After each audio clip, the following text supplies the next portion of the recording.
આખા ગુજરાતમાં એક જ માત્ર એવી યુનિવર્સિટી છે કે જે ટ્રાન્સપરન્ટ પ્લેસમેન્ટ ડેટા બતાવે છે. સ્ટુડન્ટના નામ સાથે, સ્ટુડન્ટના ફોટો સાથે, કેટલું પેકેજ મળ્યું છે એ બધું. એમણે એમ કીધું કે મને અમારી કોલેજમાં, અમારી યુનિવર્સિટીમાં આટલા સ્ટુડન્ટને પ્લેસ થયા છે, તો એ બધા સ્ટુડન્ટના નામ અને કેટલું પેકેજ કઈ કંપનીમાં મળ્યું છે બધો ડેટા ટ્રાન્સપરન્ટલી વેબસાઇટ પર અવેલેબલ હોય છે. તો આવી યુનિવર્સિટી તમારા લોકોએ 100% ધ્યાનમાં રાખવી જોઈએ, જેના વિશે આજે હું વાત કરવા જઈ રહ્યો છું. જો તમે લોકોને બેટા DISCT ના મળતી હોય, તમને નિરમા ના મળતી હોય, તમને LD ના મળતી હોય, DDU, MSU, VGC જેવી કોલેજો ના મળતી હોય, અને છતાં પણ તમારે કોમ્પ્યુટર આઈટીમાં જવું છે, તો મારા મુજબ કે આવો ટ્રાન્સપરન્ટ પ્લેસમેન્ટનો ડેટા હું તમને બતાવીશ અહીંયા આગળ આખો પ્રૂફ સાથે. આવો ટ્રાન્સપરન્ટ પ્લેસમેન્ટનો ડેટા મૂકવો એ મારા ખ્યાલથી તમે કોઈ પણ, ઇવન નિરમા પણ આટલો ડિટેલમાં પ્લેસમેન્ટ ડેટા નથી મૂકતું.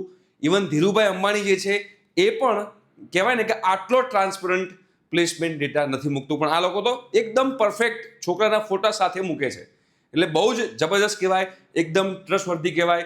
આ જે બેટા યુનિવર્સિટી છે એનું નામ છે બેટા દર્શન યુનિવર્સિટી.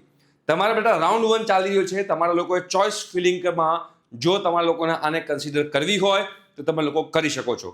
હું તમને એમની વેબસાઇટ બતાવવાનો પ્રયત્ન કરીશ, જેના કારણે તમે લોકોને આઈડિયા આવશે.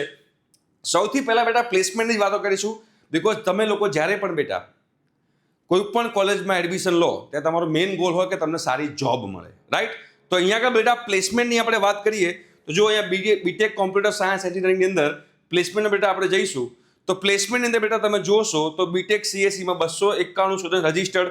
આ તો બેટા ગ્રાફ છે પણ તમને ડિટેલમાં અંદર બતાવીશ, રાઈટ? કેટલા રજિસ્ટર થયા, એમાંથી કેટલા પ્લેસ થયા, 55% પ્લેસમેન્ટ. હવે એમ કીધું છે કે 277 પ્લેસ થયા, તો બધાનો ડેટા અવેલેબલ છે, નામ સાથે, ફોટો સાથે, કઈ કંપનીમાં પ્લેસમેન્ટ થયું છે એની સાથે, રાઈટ? હાઈએસ્ટ પેકેજ 10 લાખ છે, એવરેજ પેકેજ 4.10 લાખ છે, 145 કંપની વિઝિટ થઈ છે, રાઈટ? તમે જોશો અહીંયા આગળ પ્લેસમેન્ટનો રેશિયો ધીમે જેમ યર વાઇઝ જાય છે, એ લોકો થોડી સીટ પણ ઇન્ક્રીઝ કરી છે. આ વખતે 300 સીટ છે, તો એ પ્રમાણે એ લોકોનો 2018, 2019, 20, 21, 22, 23, 24, 25, 26 ની અંદર એ લોકોનો આખો જે નંબર ઓફ સ્ટુડન્ટ્સ પ્લેસ થયા હોય એ છેલ્લા 2023, 2024 અને 2025 ને 2026 છેલ્લા 4 વર્ષથી એમની કોલેજની અંદર, એમની યુનિવર્સિટીની અંદર એવરેજ પેકેજ જે છે બેટા 4.5 લાખની આજુબાજુ પેકેજ છે, એ તમે જોઈ શકો છો. પ્લેસમેન્ટ રેશિયો બેટા લગાતાર 90% ઉપર એ લોકો મેન્ટેન કરે છે, રાઈટ? અને કંપની વિઝિટેડ તમે જોશો તો 2018 થી લઈને 2026 સુધી કેટલી કંપની, હાઈએસ્ટ આ વખતે 26ની અંદર 145 કંપનીઓ જે છે એ વિઝિટ કરી ચૂકી છે પ્લેસમેન્ટ માટે. તમે જોશો બેટા પ્લેસ સ્ટુડન્ટ્સને અહીંયા કે નામ, ફોર એક્ઝામ્પલ આ ખુશવી બામરોલિયા છે, 10 લાખનું પેકેજ છે CTC પર, બરાબર? CTC પર ઉપર લખ્યું છે બેંગ્લોરની અંદર છે કંપની, હવે એનાઉન્સ કરશે. મિરેકલ કંપની છે, નોવાસોફ્ટ કંપની છે, કોરિઝો કંપની છે બેંગ્લોરની અંદર, પુણેની અંદર બધા પ્લેસ થાય છે. હેત સવાની, જો સ્ટુડન્ટના નામ પણ છે અને સાથે એ લોકોનો એનરોલમેન્ટ નંબર પણ છે, એની સાથે બેટા કઈ કંપનીમાં પ્લેસ થાય છે એ કંપનીના નામ પણ આની અંદર અવેલેબલ છે.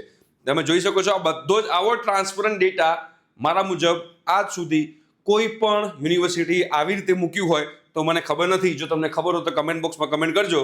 બાકી આવો ટ્રાન્સપરન્ટ ડેટા મારા હિસાબે તમે લોકો ખાલી જોઈ લો, જે પણ સ્ટુડન્ટ પ્લેસ થયા છે એ દરેકની નામ, કંપની સાથે બધી વસ્તુ જે છે બેટા અહીંયા આગળ મૂકેલી છે. જુઓ, ક્લિયર થાય છે તમને લોકોને? અને આવું એક જ યરનું નહીં બેટા, એવું નથી કે આ બધા વર્ષના ભેગા છે, એવું બી નથી. આ એક જ યરનું છે, રાઈટ?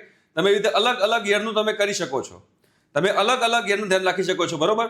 તમે જોશો અહીંયા આગળ આ જે પાઈ ચાર્ટ છે, બરોબર? એ અહીંયા સોરી પાઈ ચાર્ટ ના કહેવાય, બાર ચાર્ટ કહેવાય. તો આપણે એ પણ અહીંયા આગળ મૂકી દીધું છે. તમે જોશો નીચે તો બધા જ યરના તમારે 26નું ડેટા જોતો હોય, તમારે 25નો ડેટા જોતો હોય, તમારે 2024નો ડેટા જોતો હોય તો જો અહીંયા આગળ એવું નથી, એવરેજ પેકેજ કહે છે, અહીંયા આગળ 2 લાખના પેકેજ બી મળ્યા છે. એટલે રિયાલિસ્ટિક ડેટા આપેલો છે. મોટા સપના બતાવવાની વાતો નથી. હાઈએસ્ટ પેકેજ 10 લાખ છે, એવરેજ પેકેજ 4.25 લાખની વચ્ચે છે, 2 લાખ 2.5 લાખ વાળા છોકરાઓ પણ છે, ઓકે? પણ પ્લેસમેન્ટ થાય છે, કહેવાનો મતલબ એમ છે. અને આ બધી કંપનીના લિસ્ટ અને બધી વસ્તુ જે છે બેટા આની અંદર અવેલેબલ છે. જુઓ તો બધા 2026ના ડેટા છે, 2026, રાઈટ? આઈ હોપ સો કે તમે લોકોને સમજ્યું હશે કે હું તમને શું કહેવા માંગી રહ્યો છું, ઓકે?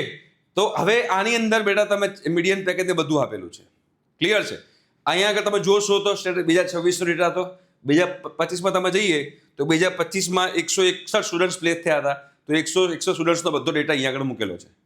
એવી રીતે 2024ની વાત કરીએ તો 2024નો પણ ડેટા આની અંદર મૂકેલો છે. એટલે આ લોકોની ટ્રેનિંગ એન્ડ પ્લેસમેન્ટની જે ટીમ છે, પ્લેસમેન્ટની ટીમ બહુ સ્ટ્રોંગ છે. છોકરાઓને જબરજસ્ત રીતે પ્લેસમેન્ટ અપાવે છે. તમારા બેટા ચોઇસ ફિલિંગમાં તમારે ધ્યાનમાં રાખ્યું તો રાખી શકો છો, પણ આટલું પ્લેસમેન્ટ થાય છે કેમ? વાય? સૌથી ઇમ્પોર્ટન્ટ વસ્તુ કે ભાઈ પ્લેસમેન્ટ થવું એ એમને પ્લેસમેન્ટ થઈ જાય ના, એના માટે બેટા સિલેબસ તમારે જોવો પડે. તો સિલેબસ જે છે ને એ પણ બહુ જોરદાર લેટેસ્ટ જે અત્યારે ડિમાન્ડ છે એ ડિમાન્ડને ધ્યાનમાં રાખીને આ લોકોએ આખો સિલેબસ ડિઝાઇન કર્યો છે. ફોર એક્ઝામ્પલ અહીંયા ફ્રન્ટ એન્ડ ડેવલપમેન્ટમાં કોઈને આગળ વધવું હોય, કોમ્પ્યુટર આઈટીમાં, બેક એન્ડ ટેકનોલોજીમાં આગળ વધવું હોય તો એ પ્રમાણે બેટા HTML, CSS, bootstrap, right, React, Next, Flutter, આ બધું લેટેસ્ટ ટેકનોલોજી વાળો સિલેબસ એ લોકોએ મૂકેલો છે. As well as back end technology તમારે જવું હોય તો નોડ, નેસ્ટ.js, right, net.core, C#, Java, Python, આ આખું જે છે બેકએન્ડ માટેનું છે. ડેટાબેઝની વાત કરીએ બેટા, તમે SQL સર્વર છે, MongoDB છે, એ પણ છે. પ્લસ તમારે બેટા AIML ટૂલનો પણ સિલેબસ આની અંદર ઇન્વોલ્વ કરે છે. NumPy છે, Pandas છે, Seaborn છે, રાઈટ, Keras છે. આખો તમારો જે AIML ટૂલ છે એ પણ અહીંયા આગળ છે. તો તમે સમજી શકો છો કે આનો જે સિલેબસ છે બેટા, એ સિલેબસ તમારે semester 1, semester 2, semester 3, semester 4, semester 5, semester 6 wise એ લોકો 7, 8, 8 સેમેસ્ટર, એમાં 8મા સેમેસ્ટરમાં પ્રોજેક્ટ કરવામાં આવે છે, રાઈટ. તો અહીંયા આગળ તમે જોશો તો આખો સિલેબસ બેટા ઇન્ડસ્ટ્રી ઓરિએન્ટેડ સિલેબસ આ લોકો ડિઝાઇન કરેલો છે, જેના કારણે સ્ટુડન્ટ્સનું ટેકનોલોજી, સ્ટુડન્ટનું ટેકનિકલ નોલેજ ને બધી વસ્તુ બહુ છે ને ઇમ્પ્રૂવ થાય છે. હવે આવું ક્યારે પોસિબલ છે? જો હંમેશા કોઈ યુનિવર્સિટી સારી છે કે નહીં કઈ રીતે ખબર પડે? એક તો એની વેબસાઇટ પર ટ્રાન્સપરન્ટ ડેટા મૂકેલો હોય, બીજી વસ્તુ એનો સિલેબસ શું છે, ત્રીજી વસ્તુ હંમેશા કોઈ કંપની સારી હોય ને તો એના એમ્પ્લોય બહુ જ લાંબા સમય સુધી ટકે, કેમ કે એમ હેપીનેસ ફેક્ટર વધારે હોય. ફોર એક્ઝામ્પલ તો તમે કોઈ કંપનીમાં કામ કરતા હોય અને એ કંપનીની અંદર તમને મજા આવતી હોય તો લાંબા એનું કહેવાય ને કે તમે લાંબા સમય સુધી ત્યાં આગળ તમે કામ કરો. તો બેટા એ ફેકલ્ટીની આપણે વાત કરીએ તો ફેકલ્ટી બી તમે જોશો, તમને લોકોને આઈડિયા આવશે કે કેટલા વર્ષ જૂની ફેકલ્ટી એમની કહેવાય ને કે લોયલ ફેકલ્ટી છે એ આની અંદર છે. તમે જો અહીંયા આગળ ડૉક્ટર ગોપીબેન છે એ 2012થી મતલબ 13 વર્ષથી એની સાથે જોડાયેલા છે. નિલેશ સર છે 2009થી એટલે 16 વર્ષથી અહીંયા જોડાયેલા છે. અહીંયા આગળ જાડેજા સાહેબ છે એ પણ 16 વર્ષથી 2009થી જોડાયેલા છે, 2009થી, 2011થી, 2013થી, મતલબ 10થી 12 વર્ષથી આ સેમ યુનિવર્સિટીમાં કામ કરી રહ્યા છે. તો મતલબ કે એ ક્યારે પોસિબલ છે? જ્યારે એમને લાગતું હોય આ બધા લોકોને પણ ત્યાં આગળ વર્ક સેટિસ્ફેક્શન મળતું હોય, વર્કિંગ એન્વાયરમેન્ટ ટ્રાન્સપરન્ટ હોય, એ લોકોને ત્યાં કરિયર ઓપોર્ચ્યુનિટી દેખાતી હોય, સ્ટુડન્ટ્સ ત્યાં આગળ સારા આવતા હોય, આ બધી વસ્તુ ધ્યાનમાં રાખો તો જ આ પોસિબલ છે, અધરવાઇઝ પોસિબલ નથી. આમાં ઘણા બધા PhD હોલ્ડર પણ છે, ઘણા બધા PhD પરસ્યુઇંગ પણ છે. તો તમે જોઈ શકો છો કે આ બધા ઘણા બધા ફેકલ્ટી, સિનિયર ફેકલ્ટીઝ પણ છે અને લેટેસ્ટ જોઈન થયેલા એવા ફેકલ્ટીઝ પણ છે. બટ સરસ બેલેન્સ છે સિનિયર ફેકલ્ટીનું અને જુનિયર ફેકલ્ટીનું, education wise, placement wise, syllabus wise. અરે ભાઈ સિલેબસ જોયો, પ્લેસમેન્ટ જોયું તો બેટા લેબોરેટરી પણ આપણે જોયું પડશે ને. તો બેટા અહીંયા લેબોરેટરીની પણ બધી ફેસિલિટી તમને લોકોને દેખાશે. અહીંયા આગળ લેબોરેટરીમાં તમે જશો તો latest .NET web development lab છે. અહીંયા આગળ ફ્લટર એપ, તમારે ફ્લટરમાં એપ બનાવી હોય તો વેબ એની એપ છે, રાઈટ. અહીંયા તમે જોશો ઇન્ટરનેટ ઓફ થિંગ્સ IoTની લેબ છે, આર્ટિફિશિયલ ઇન્ટેલિજન્સની બેટા લેબ છે, એના કી ફીચર્સ અહીંયા આગળ મૂકેલા છે. તો બેટા લેબ જે છે એ પણ એ લોકોએ લેટેસ્ટ ટેકનોલોજી સાથે, લેટેસ્ટ સોફ્ટવેર સાથે અને જે તમને ઇન્ડસ્ટ્રી ઓરિએન્ટેડ તમારે જે સ્ટડી કરવાનું હોય એને ફોકસમાં રાખીને આ લોકોએ લેબ તૈયાર કરી છે. તો જો તમને બેટા DICT નથી મળતું, નિરમા નથી મળતું, MSU નથી મળતું, LD નથી મળતું, DDU નથી મળતું, VGEC નથી મળતું, બરાબર, BVM નથી મળતું, AUPDU તમને લોકોને કહેવાય ને કે ફીસ બહુ હેવી પડે છે, તો આ એક સરસ મજાનું પેકેજ છે દર્શન યુનિવર્સિટી કે જે તમે ધ્યાનમાં રાખી શકો છો તમારા ચોઇસ ફિલિંગની અંદર, રાઈટ. હું એમ નથી કહેતો કે નિર્માની પહેલાં મૂકો, હું નથી કહી રહ્યો. બટ જે લોકોને આમાં નથી મળતું એ લોકોને કોઈ સારી યુનિવર્સિટી શોધી રહ્યા હો તો આ એક યુનિવર્સિટી છે જે તમે લોકો ધ્યાનમાં રાખી શકો છો. બિકોઝ આવો ટ્રાન્સપરન્ટ ડેટા આજ સુધી મને કોઈ બીજી યુનિવર્સિટીમાં જોવા મળ્યો નથી, એટલે મેં આનો વિડીયો બનાવ્યો છે. જો તમને યોગ્ય લાગતું હોય તો you can do choice falling according to this college. તો પછી તમે લોકો અમદાવાદ સાઈડના છો, તમે રાજકોટ જવાની ઈચ્છા હોય અને રાજકોટ સાઈડના લોકોએ તો આમાં જ ભણવું જોઈએ મારા મુજબ. રાજકોટ, મોરબી, આ રાજકોટની આજુબાજુના વિદ્યાર્થીઓ છે અને પેલી 5-6 કોલેજોમાં એડમિશન નથી મળતું તો એ લોકો આ કોલેજમાં જઈ શકે છે, આ યુનિવર્સિટીમાં જઈ શકે છે. અને અમદાવાદ સાઈડના વિદ્યાર્થીઓને કે નોર્થ ગુજરાત સાઈડના વિદ્યાર્થીઓને કે સાઉથ ગુજરાત સાઈડના વિદ્યાર્થીઓને પણ જો ટોપ 6માં નથી મળતું અને રાજકોટમાં તમારે જવાની ઈચ્છા હોય તો આ યુનિવર્સિટી તમારા લોકોને ધ્યાનમાં રાખવાની જરૂર છે, રાઈટ. બહુ સરસ કામકાજ છે. તો તમે લોકો આ ચોઇસ ફિલિંગમાં ધ્યાનમાં રાખજો.